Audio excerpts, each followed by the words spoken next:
California's fabled wine country, the legendary Ferrari mark, both truly top shelf.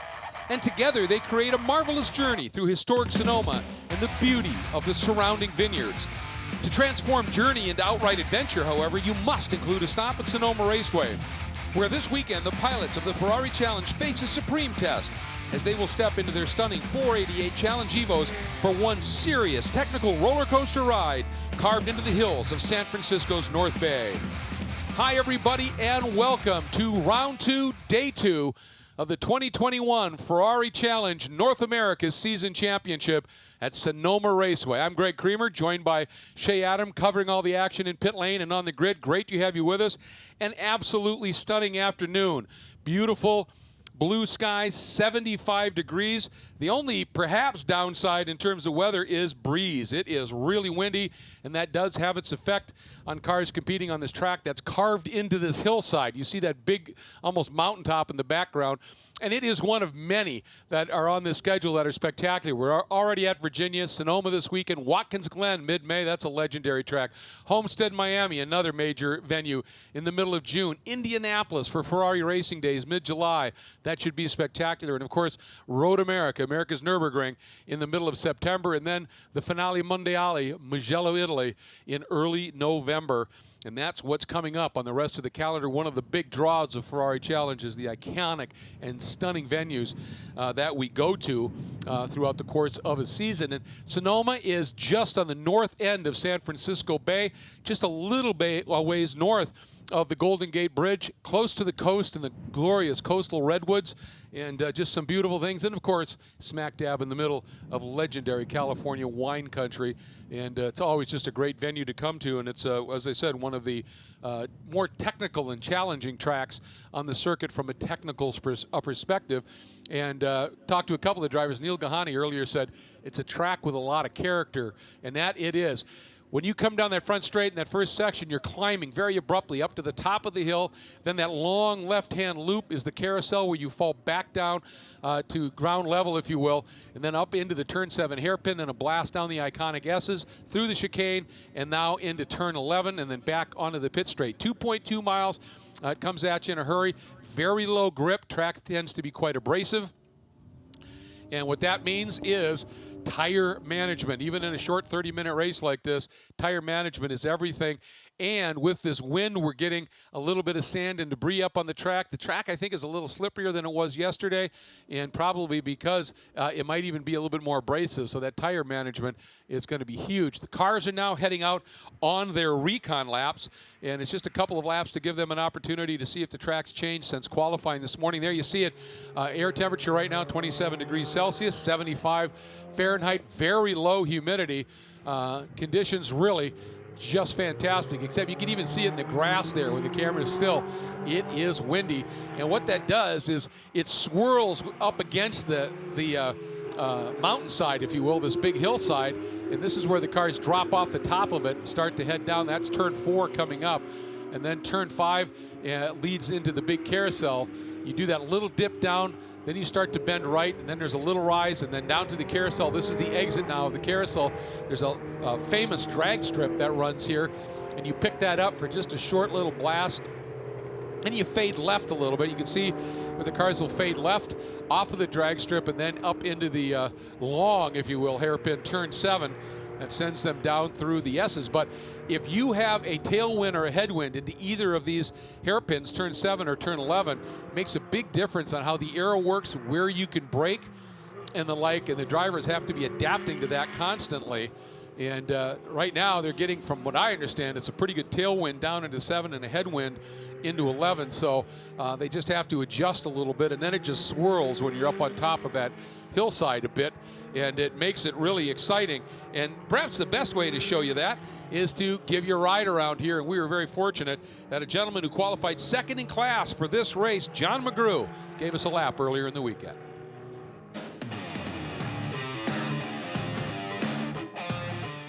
Hi, I'm John McGrew. I drive the 23 car, part of Ferrari Long Island. I'm going to take you for a lap around Sonoma Raceway.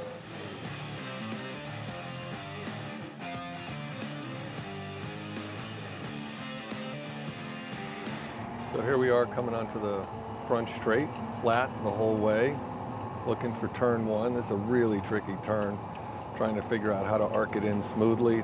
Then suddenly it's a big bump, try to hit the throttle going uphill, and then a hard brake to the first part of turn 2. And again, flat, get up to 5th gear, turn 3. You try to hit the camber here so it catches the car, moves you to left, and then back on the throttle full in 4th gear coming into turn 4. This comes up really fast, and so you can't wait too long to brake for turn 4. This turn 5 is really a flow corner, same with turn 6 coming up right now. It's all about how you can carry speed. You're working the throttle the whole way, trying to get too much push or too much oversteer. And you come out of that flat, heading up to turn 7, climbing speed a lot. And this one you really have to pick your brake point just right. Turn 7 is a double apex turn. So one technique is to hit the throttle in between and then go back to the brake, and then you're going into the S's. This is a hairy part of the racetrack. You have to hit the brakes right here, right before that. Make sure you stay hard left so that you can stay flat coming out of that. It's critical to come out of there with a lot of speed. And here's turn 9, the chicane, which is a classic place to oversteer, push too hard, because what's really important coming out of that, going into turn 10, be able to stay flat throughout this. You can see the track in the afternoons like this gets really greasy and tricky. So then here's the last turn, turn 11. Try to stay wide going in, hard brake, but trail braking so that you can get the car pointed straight out toward the wall so you can get flat early. Really exciting track, a lot of scary blind turns that you got to figure out as you go along. And that's a lap here at the Sonoma Raceway. Great lap, isn't it? I mean, it's a real roller coaster. It's technical, it's busy. You're never really going in a straight line for long here. And he made a great comment about in the afternoon, it tends to get even slippier than normal. And the reason is when you've got unrelenting sun like it is, even though the temperatures are in the mid-70s and very pleasant, that sun beats on that asphalt and the oils in the asphalt cook up to the surface just a little bit, and then it can get even slipperier. And as we said, it's an abrasive track, so the car moves around even more. It's harder on tires. Management being smooth, ultra smooth, is just absolutely crucial in this race here this afternoon. Yesterday in this race, Jason McCarthy in the Trofeo Pirelli AM2 category put on a clinic in tire management. The first 20 minutes of the race, every time we watched him, that car didn't move. There was no sideways. He was quick, but very, very smooth. In the last 10 minutes of the race, he was about 7 seconds or so behind overall leader Cooper McNeil. In the last 10 minutes, at the line, he was only a half second back, and it was because his tires were absolutely superb compared to others. And there is a look, speaking of Cooper McNeil, and it may only be 75 degrees, but inside that car, it's toasty. And that's a little secret that some of the drivers use, is you just put a bag of ice down inside your fire suit, and for 30 minutes, that'll just melt off, and it tends to keep you cool. They also can wear what are called cool suits, which is a vest with capillaries that keeps the body cold. Some of them wear a skull cap so that it keeps the blood in the brain nice and cool. Lots of different options. And right now, let's get down to Shay and find out what the options are for getting ready for this race. Well, the best laid plans of mice and men often go awry. And the plan yesterday was for Bradley Horseman to take the green flag, run every lap, and finish on the podium. Didn't go according to plan. Instead, he wound up with the DNF. But today, he came back and he was swinging second overall on the grid, first in class for car number 5. Foreign Cars Italia runs this car, but the man who's pushing the rear wing and holding the water bottle, that's Bill Riley. Bill knows how to win some races. Actually, Bill knows how to win every single race. He's won every race on the books. Right behind Bradley, though, is Neil Gahani. And Neil is another one of those drivers. Had the plan to come out yesterday with a great race. He had a great race car, but a lot like Virginia International Raceway, the first race, not great for Neil. The second race at VIR, though, he wound up winning. I'm putting money on that 36 car for today. But the car behind him, well, this is 23 of John McGrew. Starting in the 6th position, John feels good. His mom is here cheering him on too. So John spent the time. We heard from him the lap of the track. He knows how to get around here. Qualifying, not exactly according to plan, but he knows how to work his way forward, and he is going to over the course of today's race. Those are my 3 cars to watch. Greg, who have you got?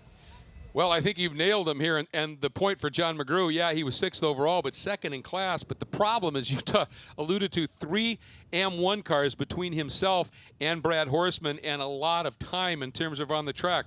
We talked to John about his qualifying effort, and he said, I just made some mistakes. And he said, I got to get that out of my system and get after it here. I think Brian Davis could be somebody to come alive just a little bit.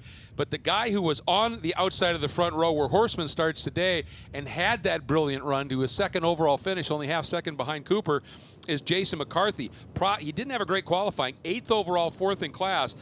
But if he does what he can do, that should be spectacular. And it's time to get this one officially going. Let's head now over that special command to Jill Gregory, the general manager and executive vice president right here at Sonoma Raceway. Ready? Right. On behalf of Sonoma Raceway, thank you for spending your weekend with us. And drivers, start your engines! Boy, we have had some stellar start commands here this weekend. Absolutely great. Thank you so much, Jill, and thanks for hosting us. It's a track that I have always loved. And again, as Neil Gahani said, it's got character. I looked at him and I said, like the bumps at Sebring, it's the technicality of this track. And he said, exactly. It makes it very, very special. And it is indeed.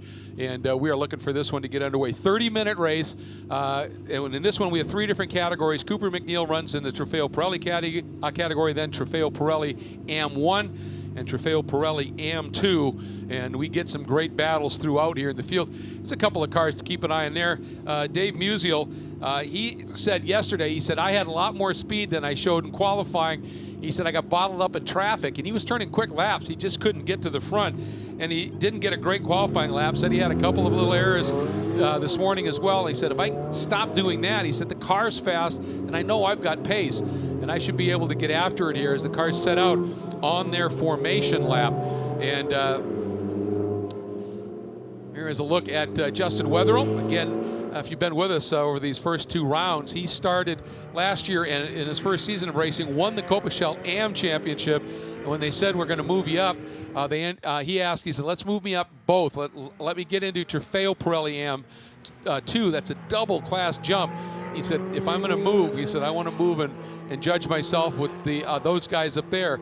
And even though he's starting at the back here today, he has shown some bursts of speed here this weekend, and he's going to be fun to watch. Right behind him is Kaysen Chen, and Kaysen actually had a pretty solid qualifying run, but ended up getting a move to the back here, and so he should be interesting to watch coming through the field. But let's take a look at that starting lineup. Cooper McNeil, overall pole in the number 63 alongside Brad Horseman, the AM2 pole. Then in row 2, it is going to be Enzo Potolicchio, the AM1 pole, joined by Neil Gahani in the number 36. Then it'll be Martin Burrows and John McGrew filling out row 3. Row 4 will be Brian Davis and Jason McCarthy. Starting up in the 5th row, Dave Musial and Brent Holden. And moving to row number 6, is Kaysen Chen and Justin Wetherill. And that is how this field is going to line up. Again, 30 minutes of competition in these spectacular 488 Challenge Evo cars. Just remarkable. Being led around, by the way, by the newest iteration of the road-going version of the 488. The absolutely remarkable official safety vehicle for this series, and just absolutely delighted to be able to have these cars on this track. The Evo evolution for these cars, more aero, we talked about that a little bit, a new tire from Pirelli, but there's also some really trick little management things that are unfolding as well, and including inside the car, the way the ABS is managed. There's a Manatino, which is a little dial that's on the steering wheel that allows the driver to be able to change settings on the ABS as things get slipperier or grippier, whatever he needs here. So the F8 Tributo, lights are out. It continues through turn 11, then it just sort of eases off into that big open area up there. And at that point, Cooper McNeil in the Ferrari Westlake 488 Challenge Evo with Brad Horseman alongside will be setting the pace up to the green. When the green flies and they cross the start line, the official timing line, the time starts to click down. Cooper running up into the throttle, Horseman with him, and we are underway. And Cooper leads up the hill, but look at that move by Enzo Potolicchio in the orange machine, the Ferrari Central Florida entry. He jumps up and gets around. Horseman slots into second. Horseman hangs on to third. Gahani for a moment there was able to hold up Burrows as Burrows was attacking in that red and white Ferrari, but Burrows able to slip through and picks up that 4th spot from Neal. Oh, Burrows has to get on the brakes there. He had a great run up through 3A and had to back off a little bit to avoid getting into the back of Horseman. And here's that run. First time up over 5, now down into 6. Here's Cooper. Nice wide arc through that corner. Burrows in that red Ferrari. He is the point leader coming in here and did a nice job hanging on to that point lead. In fact, expanding it with a strong second-place finish yesterday. And then Neil Gahani came in here 3rd in the points. Had a race he was a little bit frustrated with yesterday, which really started because of a qualifying he was a bit frustrated with. But boy, did he get it right in this morning's qualifying. And he said, now I'm up and I can play a little bit. And he is going to do that to be sure. And right behind Gahani right now is Brian Davis. So Brian Davis, he did get a good start in this Ferrari of Palm Beach. I mean, there he is. I love the graphics package on that car. And he was able to get around McGrew and sneak up just a little bit. And then right behind McGrew is that, you see that red Ferrari with that white on the top and nose. There's the white car with the wild graphics package. That's Jason McCarthy. And it's going to be interesting here. Jason yesterday was really good with tire management, but he was in 2nd place. And sometimes patience, isn't always a race driver's friend. And we're going to have to see just how Jason adapts to being back in the pack a little bit. And if he can maintain that discipline and do what he needs to do once again. Davis now has opened a little bit of a gap back to McGrew, who's dealing with McCarthy right behind him. And that gives Gahani a little bit of a break and allows him to try and get back around Martin Burrows. This section of track, this run down through the carousel. This is literally, it's like you're on a balance beam through here, or a trapeze. You're just balancing the car all the way through that. You've got a little bit of banking at the top of it, then it flattens out. The car then wants to push wide, and you have to have the confidence to let it run all the way out to that exit curb on the right side of the track. Use a little bit of that curb and not lift too suddenly. If you lift suddenly, you're going to get all that weight on the nose, and the back end's going to want to come around. But if you are over accelerating down through there, then you just push wide and can go straight off the bottom. So like I said, from the time you turn into 6 to the exit of 6, you're walking a tightrope. It's just that simple. There is Enzo Potolicchio. What a joy to have him back. He's a 2-time Ferrari Challenge champion, but back in the early part of the 2010s, 2010, 2011, in that era, and these cars, one, are vastly different. And he was doing a lot of driving back in that era, and he hasn't been doing that much. So he said, I'm knocking the rust off. And then these cars, with the power they have, are so different than anything else he's driven. He said, and not having driven a lot recently, he said, I'm just trying to really figure it out. And McCarthy got through on McGrew and is now opened up a little bit of a margin. There's Jason, first car up the hill. And this turn 1 up into 2, from these camera angles, it's really tough to see, 1, how steep it is, and 2, how fast it is. And right at a key point, after you turn into 1, you float out, you dive in, and then as you're floating out a little bit, there's a bump, and it's right in the fast lane. And you can straddle it, but you still feel it. And you've just got to have the confidence of car placement to really have speed up that hill. We're watching Kaysen Chen there. If you watched the first round of the championship at VIR, his car was all white, and it was a T car, backup car. This is his normal car, and he's got that graphics package on it. He, along with loving video games, he's a big anime fan, watches a lot of anime, and one of the most popular animes right now is Dragon Slayer, and that's the graphics package on that car for the young man who works in his family's real estate development company, and his specialty is project development. There is a look at Dave Musial.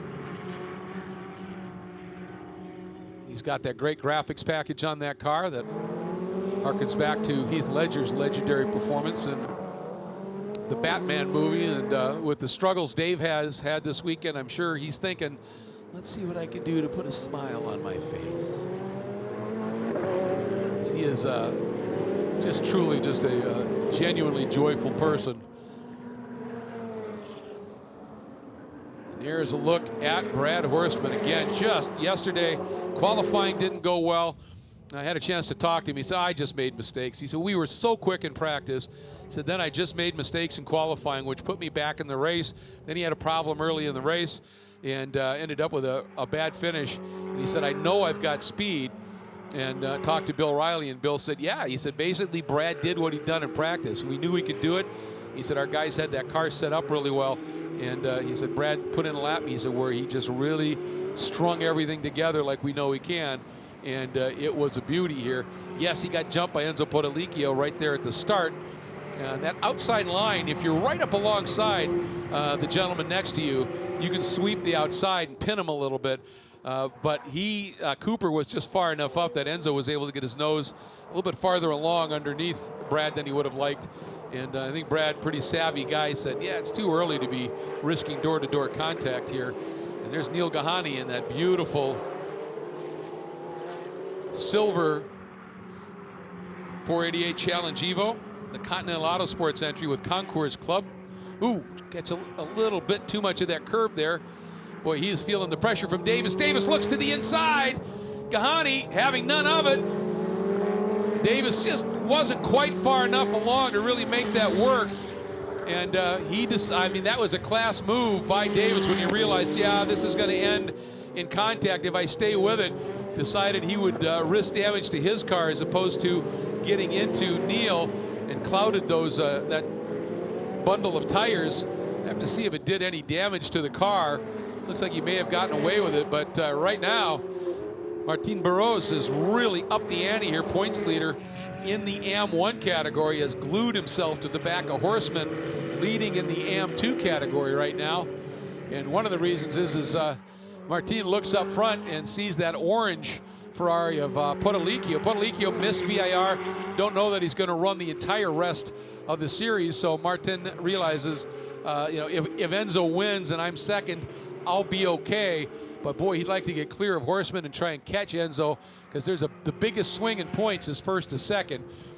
And Martin right now is, I'm sure, thinking, boy, if I can get around Brad, get to Enzo, and be able to race him, maybe get through, that will really be big in terms of championship points. Yeah, we're early in the season, only the second round and fourth race of 7 rounds and 14 races, but still, a driver who's in this for the season is always mindful of those points.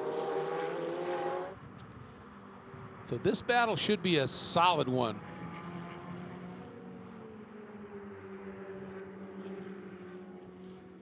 Keep an eye on that.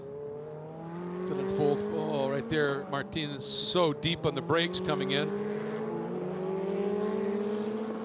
And here is this battle here. Gahani glued to the back of Davis, with McCarthy starting to find his pace, and right there as well. Oh, look at that. Barros is saying, I'm right here, man. One little opening, I'm coming through, trying to rattle Horstman. You can see he showed the nose there a little bit, and it's filling the mirrors and the rear view camera that is on board these cars.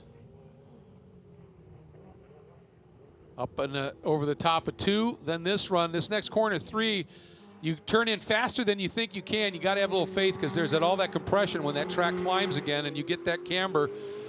And then up and over the top of the mountain here at 3A. And then the run down through 4 once again, heading toward that carousel. And this carousel, if you get somebody offline here, or you get them to be overly slow and protect, you can make things happen, especially down into 7. Little wiggle there by Horstman. Barros may have seen that. Pops to the outside. This is where yesterday in the Copachel race, Michael Watt made a huge outside move. There goes Barros, and he just knifed across. And I think that was a couple of things. One, a really aggressive and clean, impressive move by Barros, but it was also Horstman going, he's not in my class. And you know his coaches are saying, keep in mind, Brad, he's not in your class. If he gets through, it doesn't hurt you in the points at all. And Horstman saying, well, he's alongside, he's pushing me hard, let him go and just run my laps here and build this gap. So nicely done for him. Meanwhile, back here to John McGrew, who's now got a train up behind him a bit, and that is Dave Musial in that number 30. With those dark purple color pattern, the Kason Chen and the pink entry behind him. Then Brent Holden, his graphics package has the car looking like a World War II P-51 Mustang. And then Wetherill behind them. Here they come. You can see on the graphics, shows you just how close that margin was and what is happening here.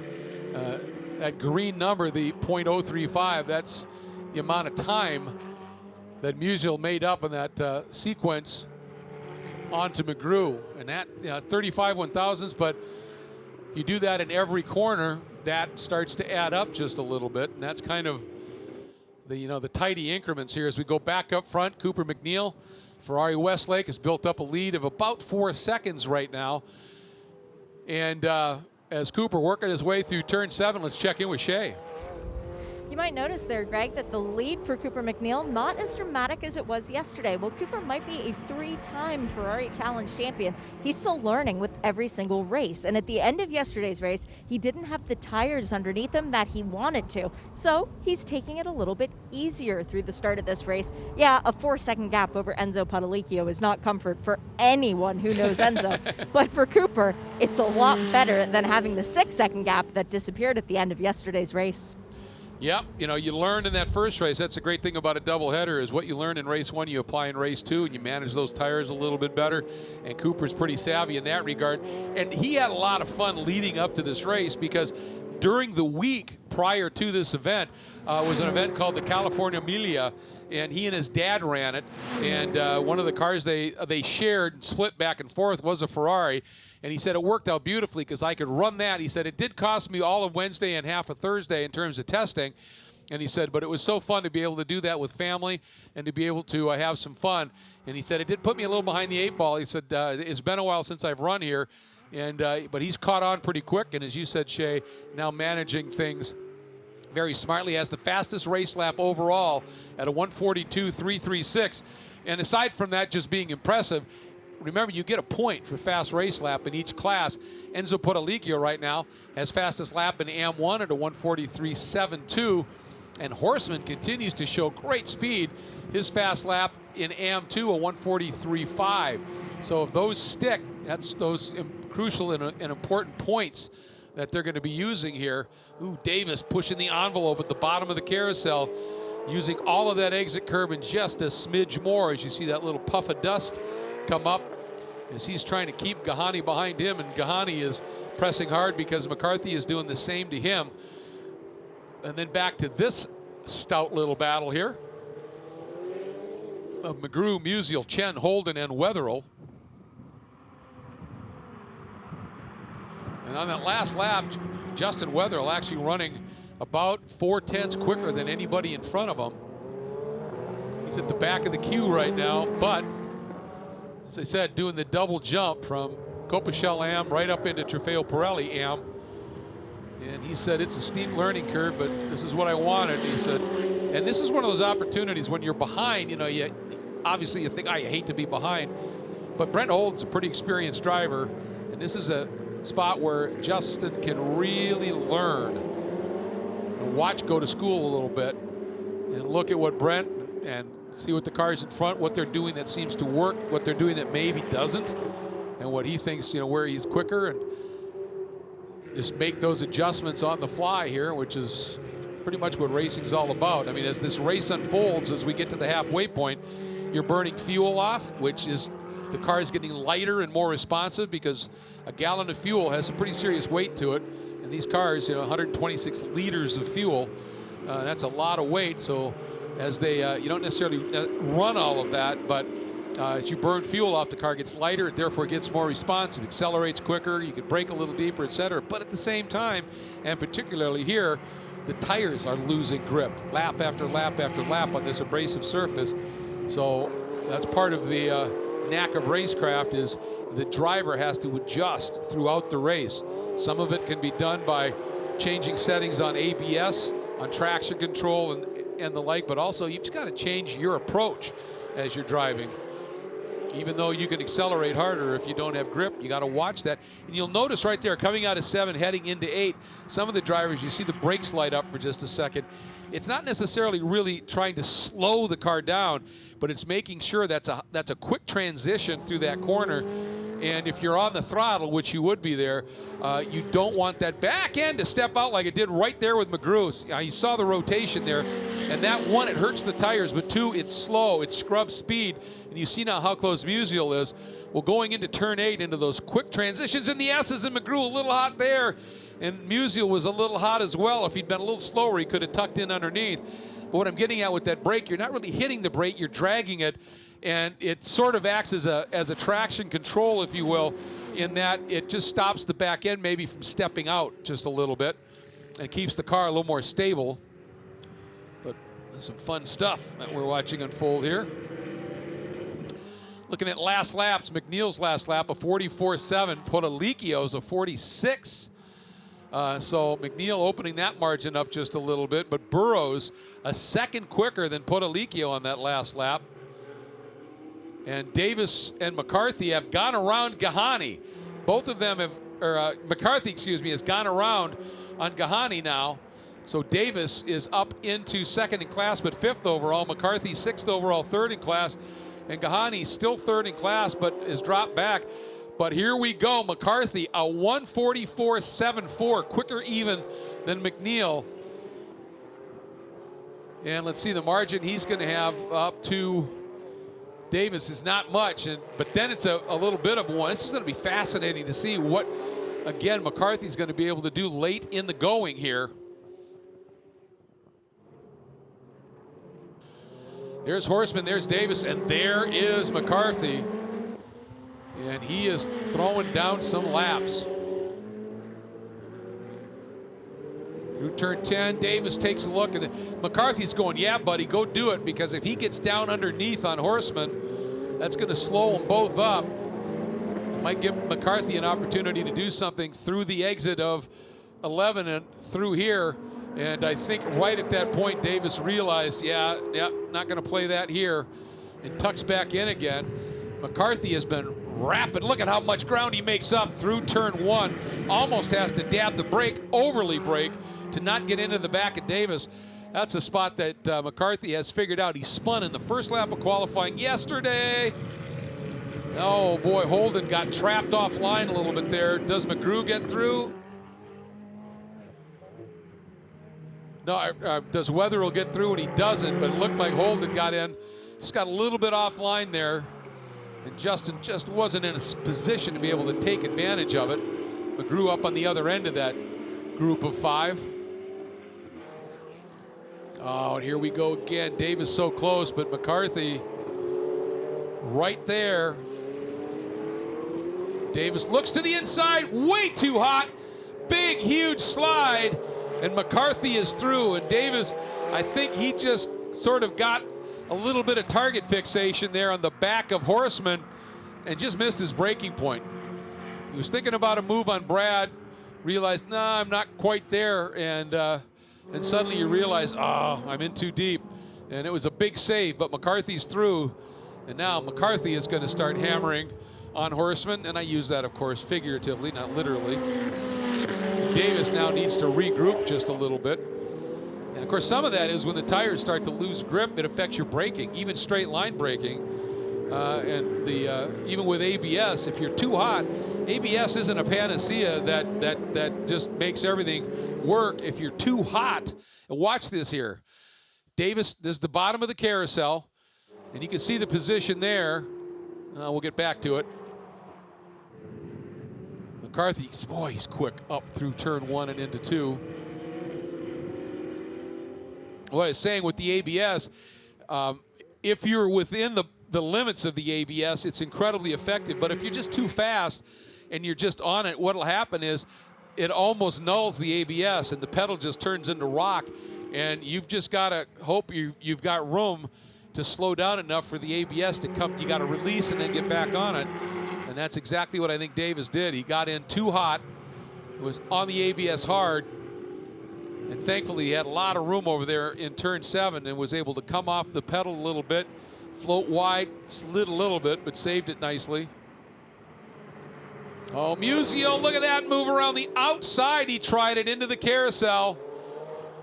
As down in turn 7, see if Musial makes this work. Catch it here. He's through. Outside move in the carousel.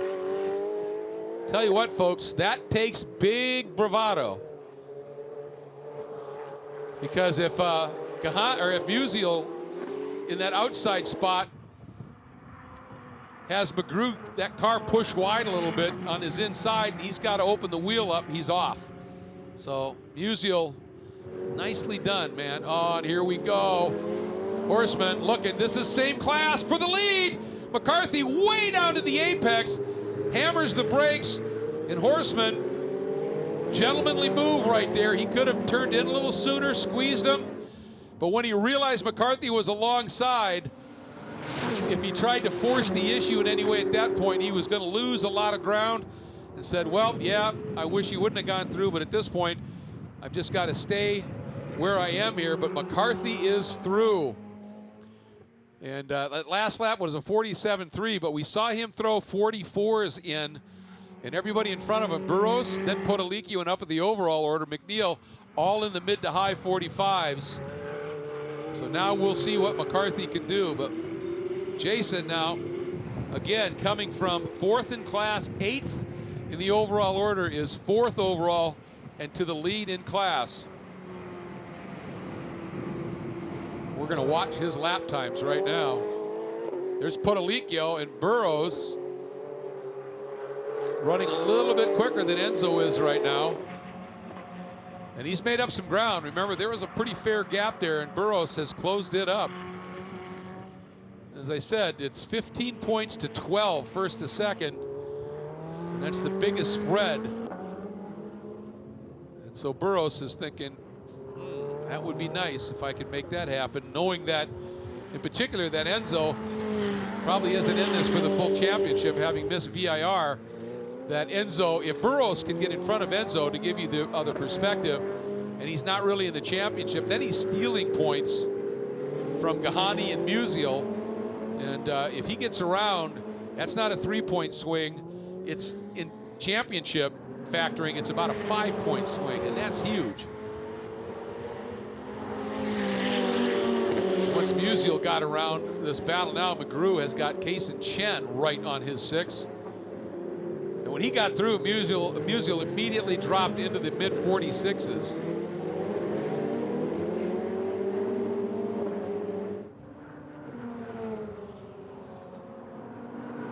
Whistling down that front straight.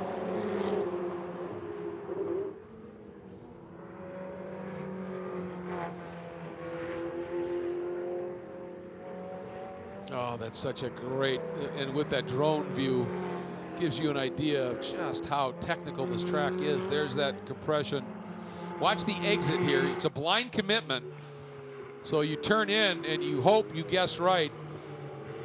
And that's what I call my commitment meter, because if you're on the exit curb up over 3A, that's a driver who's fully committed here, because just past that exit curb is a wall. So if you get it right, you're fast. If you get it wrong on the slow side, here's Davis. He's caught Horseman again now. And gave him a look down into turn 7. Oh, well, look at this. Burrows is through on Potolicki. That's huge in terms of the championship. And believe me, Enzo, as nice a guy as he is, and he truly is, he doesn't really care about, I mean, he's not going to take somebody out that's in the championship knowing he's not. But he has absolutely no concerns about beating somebody who's in the championship when he's not. And let's go back and see if we can see how that unfolded here. And it was into 9. Oh, look at that. Enzo protected, gave Martin Burrows very little room, and Martin said, you know what, there's enough room for a Ferrari and a couple of sheets of paper there. I'm good. What a great pass. And to Enzo's credit, something I've always said in racing, if you're a fair, hard-nosed but fair racer, you never have to make it easy, but you do have to make it possible. And he did. And that was a beautiful pass by Burrows, and tremendous respect by Potolicki. That's the very best of Ferrari Challenge on display right there, folks. And that's what Didier Taze and the entire race direction team and Didier and the entire coaching team, that's what they want. And they said, yes, this is fast, intense, furious racing, but it's a gentleman's series. We expect you to act accordingly. And both of those guys did. That was beautiful. So look at Gahani, who has dropped off of Davis a bit, but has a lot of room back to McGrew. So Neil right now, third in class. And knows again that Potolicchio's not in it, but again, that pass by Burrows is going to make it even a bit more difficult for Neil now to stay with Burrows in this championship. He's certainly not going to give up trying. Boy, and something happened with Musial because he just did a 152, and suddenly he's back behind McGrew. Oh, it might be that. Saw that back end of Musial's car step out significantly there. And so in his early charge, he may have eaten those tires up just a little bit. Into the final 4 minutes here. Horseman feeling the pressure now from Davis. This is for second in class. Unless something happens to either one of them, they'll be on the podium, but what's the order? You look at where they were coming in here. Davis was second in the championship. Horseman was fourth, so Horseman would sure like it to stay this way.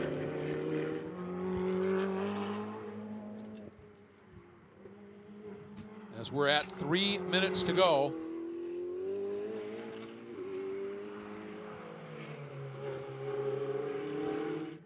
Oh, look at this race here as Musial's trying to get after it. Oh, McGrew a little wide there. You saw that is the sign of just no grip in the tires. He turned in and the whole car, it just sort of flat slid. And that means that the lateral grip, both front and rear, is going away.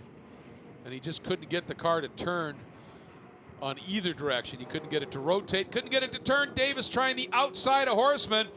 And Horseman right there, he could have floated out and he tightened up. You can see the wheel tighten up and that creates problems, but Davis got a little greedy on the throttle, back end stepped out, and Horseman used that straight line at that point, had a better drive once Davis had to lift to save it, and back through. What great racing we're watching here.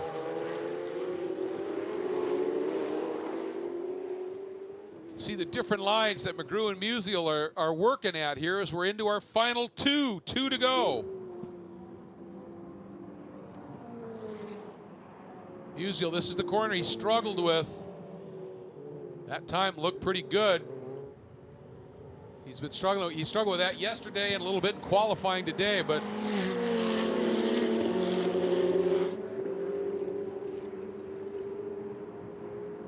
he's embracing the slow in, fast out there. It's a little wide there, but that can be just diamonding it. You always run the risk of somebody just diving down the inside. He didn't leave that much of an opening. Some people, they like to turn in, just keep those tires on that inside curb. It's not really even a curb, it's just painted like a curb to show the corner apex. And others will diamond it a bit like McGrew to get a better exit out. Now this is the corner coming up where McGrew had that car flat slide just a little bit. Yeah, nice that time through. Made that adjustment that he had to on the next lap.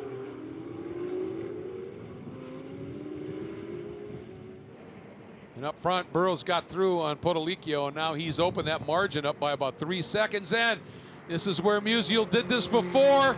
Is he going to do it again? Side by side, ramping speed. Has he got enough room at the bottom? He does. He's there, but look at this. McGrew's saying, I'm not done yet, buddy. And McGrew, is he going to try and brave the outside in 7? No, he checks up a little bit. Look at that. He was thinking about doing an over-under, and that was incredible racecraft by McGrew as Holden on Chen. Side by side and a big bump. Oh, and a big off here by Horseman. Right in front of Davis and Gahani. And Chen, too, having that moment.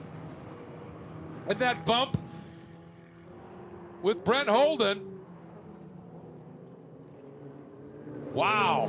What I was going to say with that pass by by Musial, and then with McGrew up on the outside, you can see McGrew was thinking over-under, which means he's going to cut down and go underneath and get to the inside in 7. And Musial, great racecraft, kind of figured out what McGrew was thinking and shallowed up his exit, put his car right where McGrew is going to want to go, as we're with Cooper here as we are on our final lap. And Cooper just floating beautifully down through the carousel. 6-second margin, he's managed it beautifully. And Holden now with the incident by Chen. And with McGrew getting passed by Musial, Holden now is going to attack on John McGrew. In the 23, Musial in that Joker machine up front. So Holden in this fighter, the silver liveried car with Wetherill right there. Justin hasn't been able to get through on anybody, but he's sticking with him. And Gahani had caught the back of Davis when that moment with Horseman, so see what unfolds there. Meanwhile, Cooper, last time into the turn 11 hairpin. You can see, even with that lead and trying to manage it, that back end wants to slide a bit, but he's done a brilliant job. Comes through with another big win and a fast lap. Let's see what happens here.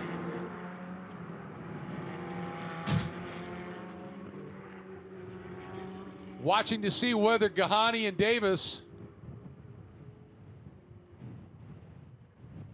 and McCarthy does come home for the win.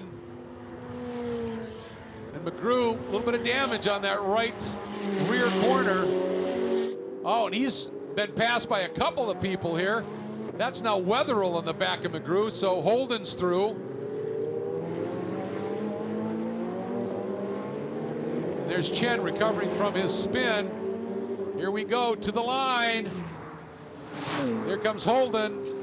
There's McGrew, Wetherill, and Chen. And Gahani, even if he'd been able to get through on Davis, he just didn't have enough time, even if his tires were there, to be able to get up to Potolicchio. And Neil will get 6th overall and 3rd in class.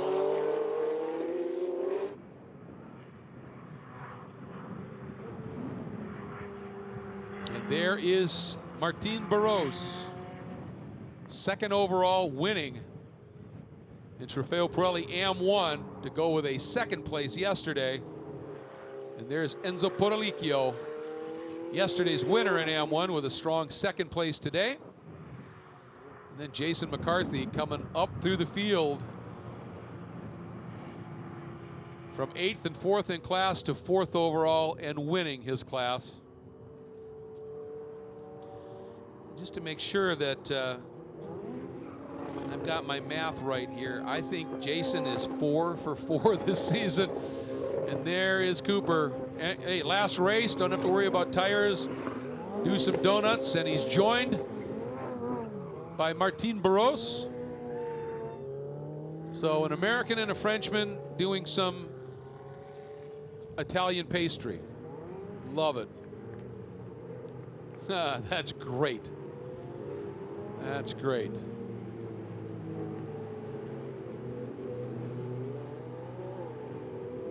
Right behind Barros there is Gahani. The great 3rd place finish. Is the field making their way down into pit lane and heading straight into what they call Parc Fermé, which just means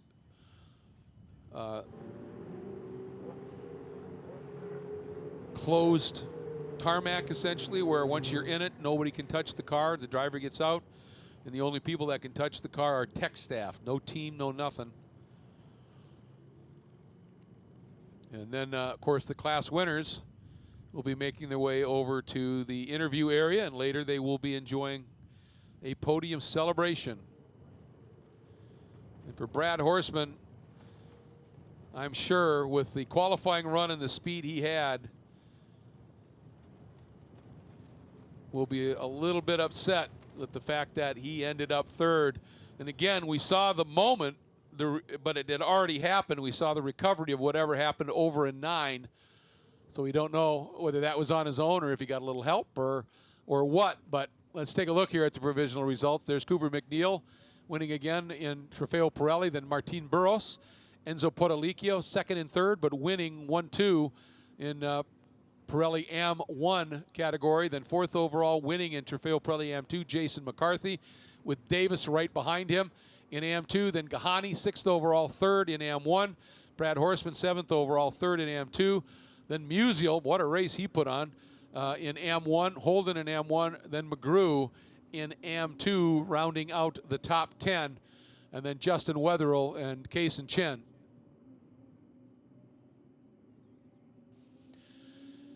Well, that was an entertaining, eventful race. Lots going on. And that's kind of what this track does, is with the effect it has on tires. What you have at the start of the race is often nowhere near what you have at the finish. And Martin pulls that helmet off. Look at that smile. He's a competitor. Yesterday, that second place finish. And today, he made up a fair amount of ground running down Potolicchio and getting there. Let's take a look now at the provisional points. And there you see it with that 5-point swing I was talking about. Burros now has 58 points, 19 clear of Neil Gahani.